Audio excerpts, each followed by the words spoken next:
Awalnya gue nggak pernah percaya dengan hal-hal yang seperti itu, sampai akhirnya karena gue ngampus, kegiatan gue tuh ngampus, karena sekarang tuh banyak daring, ya gue mutusin buat liburan lah.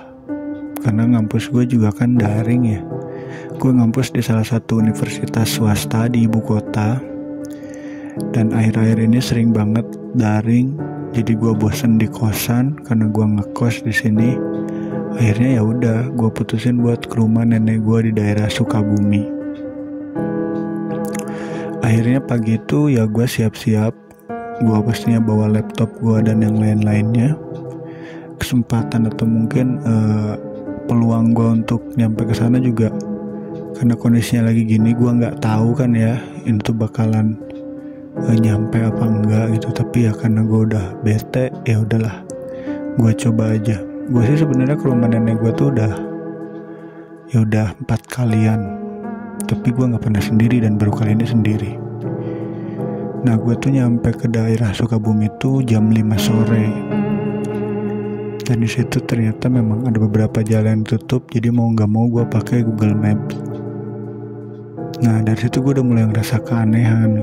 Kok kayaknya gue nggak pernah lewat sini. Dulu berangkat sama orang tua gue kayaknya nggak lewat sini. Jadi jalan itu sepi banget, bener-bener sepi banget. Banyak gitu, misalkan rumah-rumah tuh banyak. Karena ya tadi ada penyekatan tadi, gue pakai Google Map, jadi gue ya bener-bener berpacu sama Google Map aja. Sampai di pikiran gue, wah, jangan-jangan gue masuk kampung-kampung goib gitu ya. Soalnya gue gak nemu orang sama sekali, dan lewat tuh cuma gue doang saat itu gitu. Pikiran gue udah kemana-mana. Kalau dibilang takut, ya gue bukan takut lagi lah. Gue takut banget saat itu. Karena gue ngerasa, lah kok gue ketemu satu orang gitu, terus gue liatin dia tuh jalannya nunduk, dan dia tuh jalannya cepet banget gitu. Maksudnya cepet-cepet banget, kayak takut ke gue tuh. Kan gue jadi makin merinding ya gue. Sampai akhirnya ya gue inisiatif lah. Ada satu warung, ya warungnya tuh dari anyaman bambu gitu. Ya bisa dibayangin deh, warung-warung di kampung gitu kan. Jadi temboknya tuh bukan dari bata, dari anyaman bambu gitu, kayak bilik-bilik bambu gitu. Yang dijual juga cuman ya makanan-makanan anak kecil, snack-snack gitu. Tapi gue gak peduli, gue pokoknya speak dulu aja mau beli sesuatu sambil nanya, bener gak sih itu jalan ke alamat dari rumah nenek gue itu. Gue berhenti tuh di satu warung, gue panggilin kan si tukang warung itu, beli gitu. Misi pak, gak ada yang keluar. Gue udah mulai panik. Wah, kata gue, jangan beneran nih gue masuk ke kampung-kampung goib gitu nih. Soalnya gue pernah baca gitu, ada katanya disesatin termasuk kampung goib, terlalu sadar-sadar ternyata lu udah di hutan. Gue udah dak-dikduk anjir, kata gue, wah gimana nih, balik lagi juga gue udah jam 5 lewat, udah mau maghrib, udah makin serem kan. Sampai akhirnya pas gue lagi mikir gitu, tiba-tiba ada orang itu bangun gitu, beli apa dek, langsung ngomong gitu. Gue kaget banget tuh, kata gue, wah sialan, kata gue, ternyata tuh si abangnya. Jadi si abang yang jaga warung itu tuh tidur di bawah itu. Ya gue bilang aja, kata gue, bang gue beli ini bang, beli cemilan. Terus gue sampai speak nanya, kasih tahu ke alamat rumah nenek gue itu. Gue bilang, bener gak bisa lewat sini? Iya, kata dia bisa, ntar abis turunan langsung belok kiri aja. Wah, kata gue, alhamdulillah nih, berarti gue gak masuk ke ya itu kampung-kampung yang gue ibit. Berarti enggak nih, ini beneran orang. Sampai tuh si abang gue liatin tahu, sampai ke bawah gitu, dia tuh nginjek tanah gak? Terus si abang nanya, kenapa dek? Enggak bang, bener ya bang ya? Gue bilang, bisa kan lewat sini? Bisa, tadi ntar turunan belok kiri. Ya udah, gue bayar, langsung gue lanjutin perjalanan gue kan. Nah dari situ gue langsung ngikutin maps. Nah ngikutin maps, gue ketemu jalan yang memang gue udah gak asing tuh. Oh iya, gue bilang bener nih, ini rumah nenek gue. Nah akhirnya gue ikutin jalan, tapi sumpah itu sepi banget. Padahal itu cuman baru nyampe 5:30 lah gue. belum ajan maghrib. Karena saat itu gue ingat gue sholat maghrib tuh pas gue udah nyampe tuh gue masih bisa sholat maghrib gitu. Dia tuh belum ajan maghrib, mungkin 5:30 lah. Tetapi jalanan di kampung itu sepinya bukan main, sepi banget. Rumah-rumah, teras-teras orang tuh udah bener-bener gak ada orang, semuanya tuh kayak di dalam rumah aja.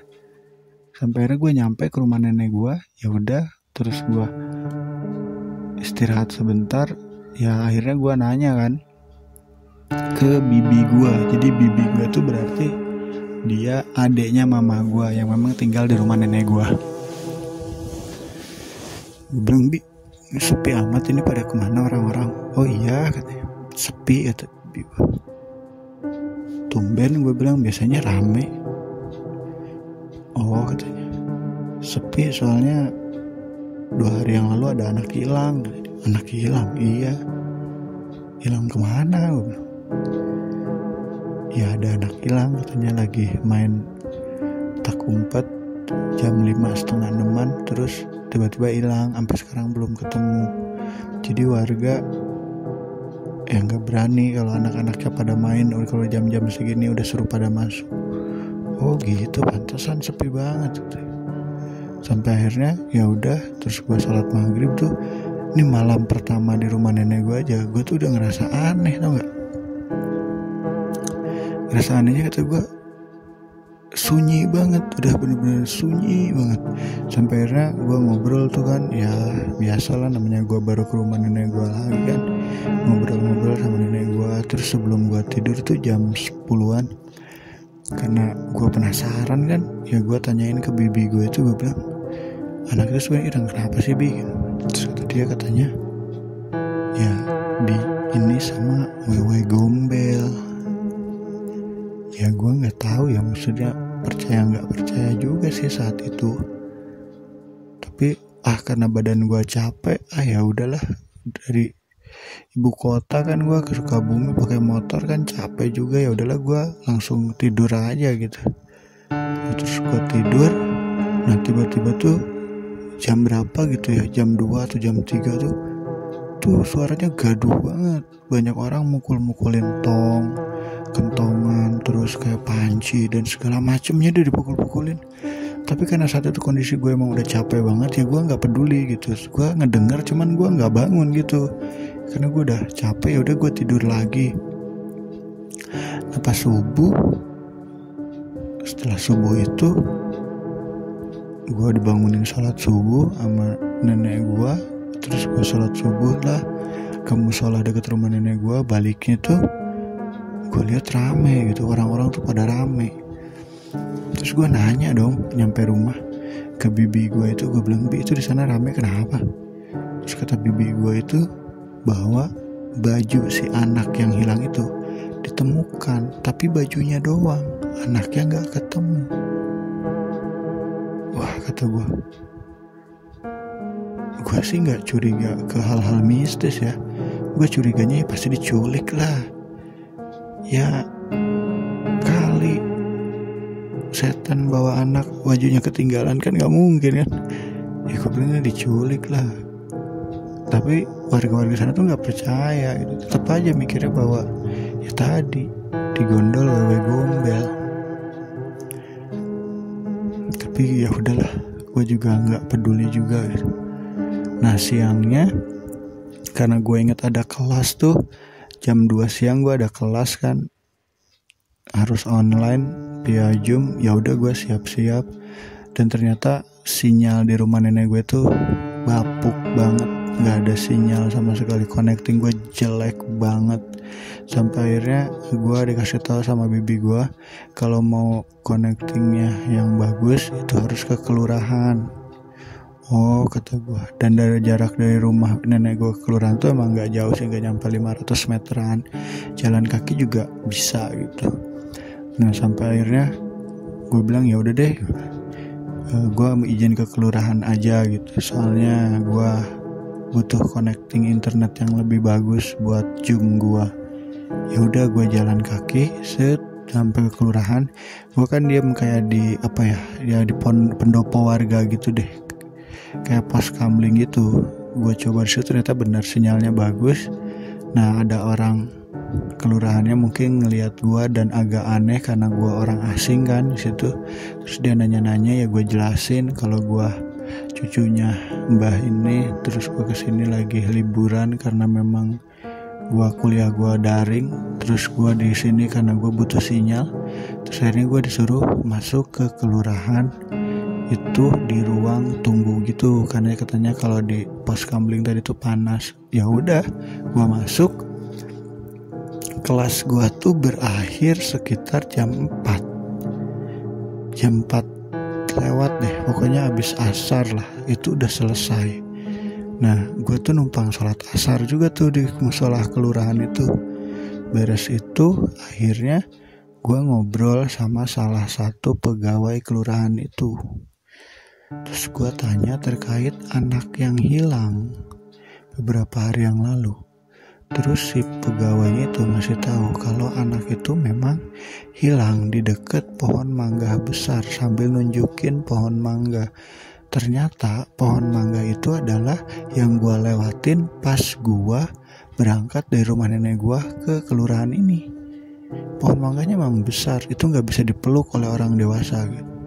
Katanya mereka lagi main petak umpet di situ jam 5 sorean, terus tiba-tiba 2 anak itu hilang. Ya gue sih mikirnya, ya iyalah orang itu di tengah, maksudnya di pinggir jalan. Kan kalau penculikan gampang banget kan untuk nyulik kayak gitu.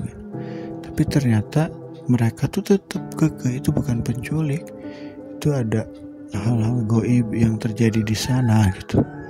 Sampai akhirnya gua ngobrol panjang lebar.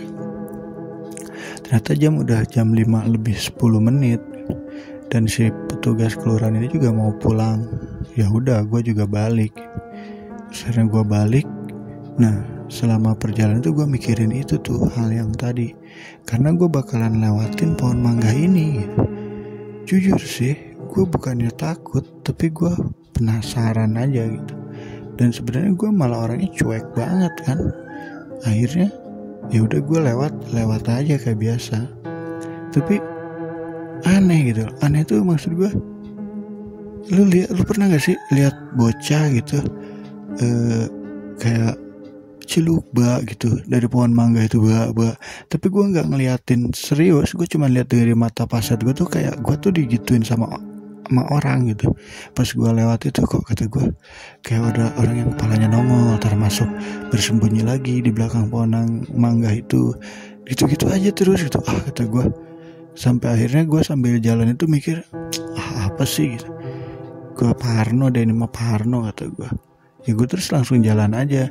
Nah tiba-tiba itu ada anak kecil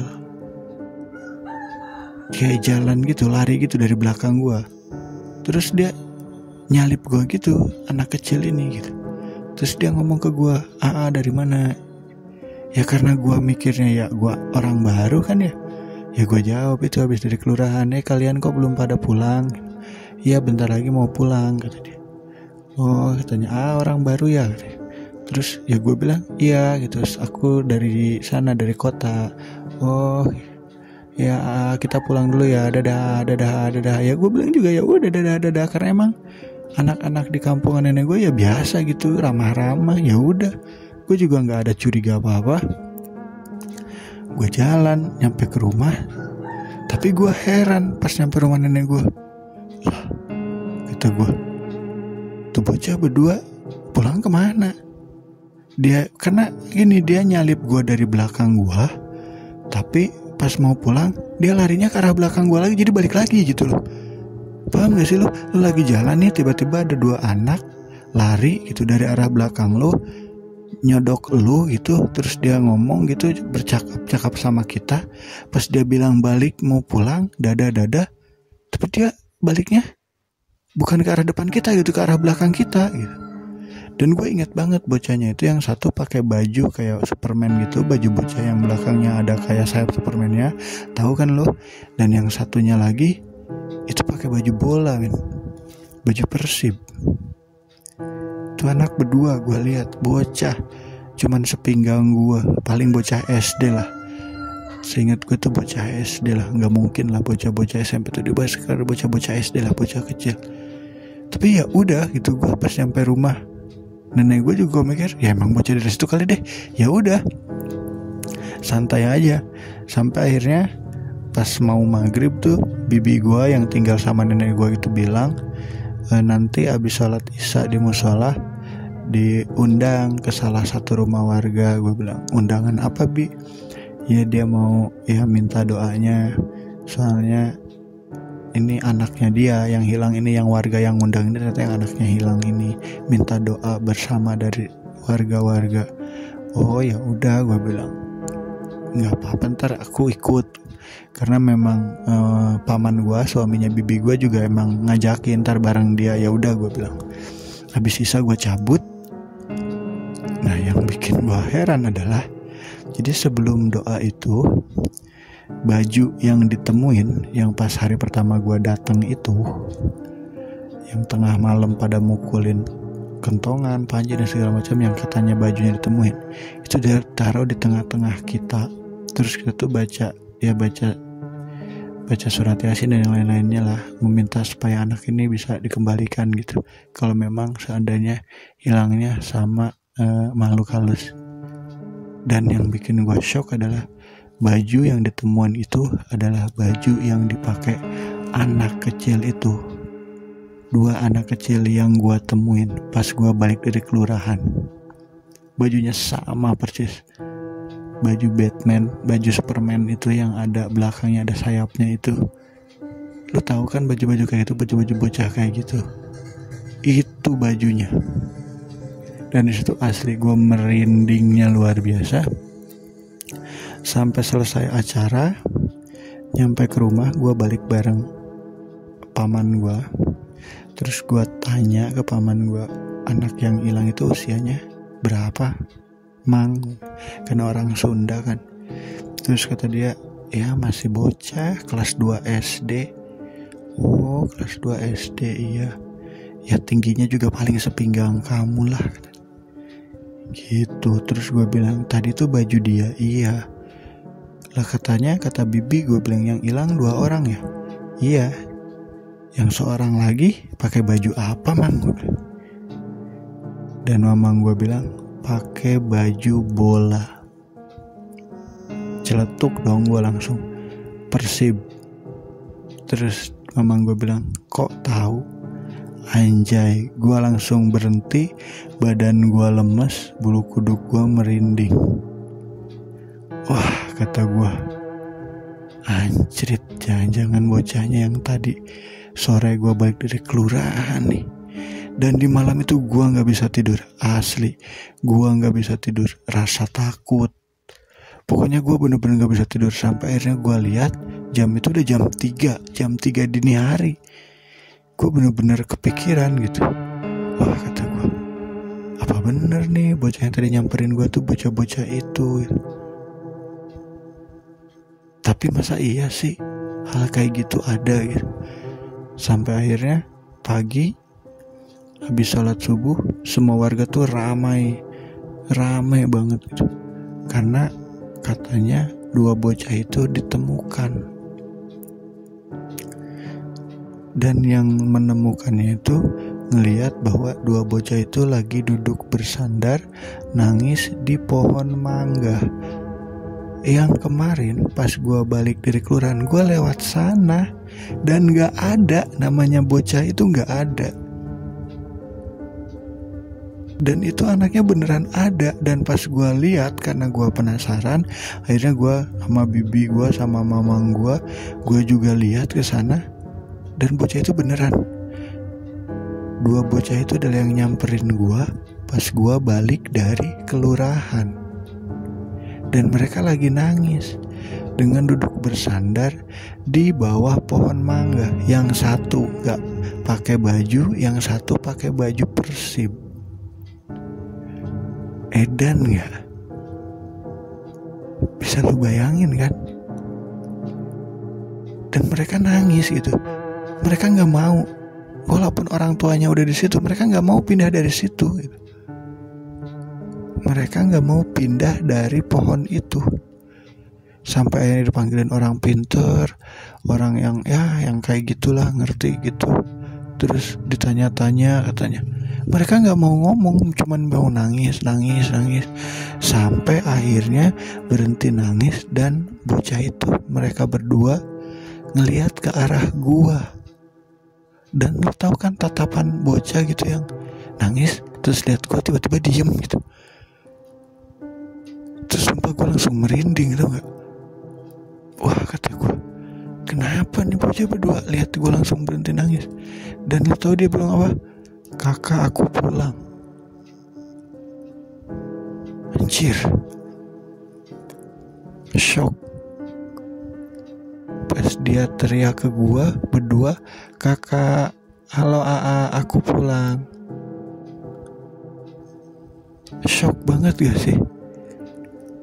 Dan dari situ gua langsung ngerasa, anjir, ternyata yang kayak gini ada ya. Bener-bener pengalaman aneh banget itu yang gua dapet. Sampai akhirnya ya udah, bocah itu akhirnya ditanya-tanya, katanya mereka selama 3 hari ini mereka nggak makan, mereka nggak minum, mereka cuma duduk di situ aja di bawah pohon itu. Padahal ya gue juga lewat gitu ke bawah pohon itu, nggak ada bocah. Dan selama ini juga banyak itu warga yang lewat nyariin mereka, itu nggak ada. Dan itu benar-benar membuat gue gila merinding banget saat itu. Dan ya udah, akhirnya bocah itu ketemu. Terus gue juga ke rumah nenek gue gitu. Sampai akhirnya kejadian gue yang gue balik itu gue cerita ke nenek gue. Dan nenek gue juga hanya tersenyum dan bilang, ya udah, yang penting mah anaknya udah pada pulang, kata. Sumpah dari itu gue langsung merinding. Terus gue bilang ke bibi gue juga, gue cerita. Terus kata bibi gue, udahlah gak usah dipikirin, ya mungkin harus kayak gitu kali, gitu. Wah, kata gue, gila sih, gila. Sampai akhirnya ya udah, gue balik lagi ke ibu kota. Terus gue jalanin hidup gue kayak biasa. Dan 2 minggu dari itu, 2 minggu apa 3 minggu gitu, gue hubungan video call sama bibi gue dan ngasih tahu kalau 2 bocah itu sudah meninggal, dan meninggal secara tiba-tiba. Dan di situ anjir, gue langsung kepikiran, merinding.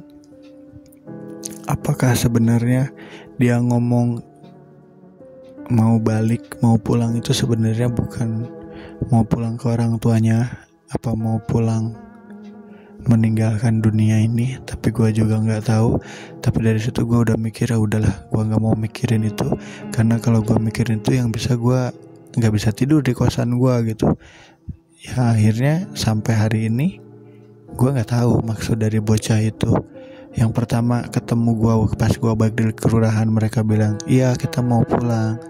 Terus yang kedua pas mereka ditemukan nangis, terus melihat gue, mereka berhenti nangis, tiba-tiba mereka ngomong kita pulang. Gue nggak tahu maksudnya apa. Oke, kurang lebih itu cerita dari gue. Thank you udah dengerin cerita gue.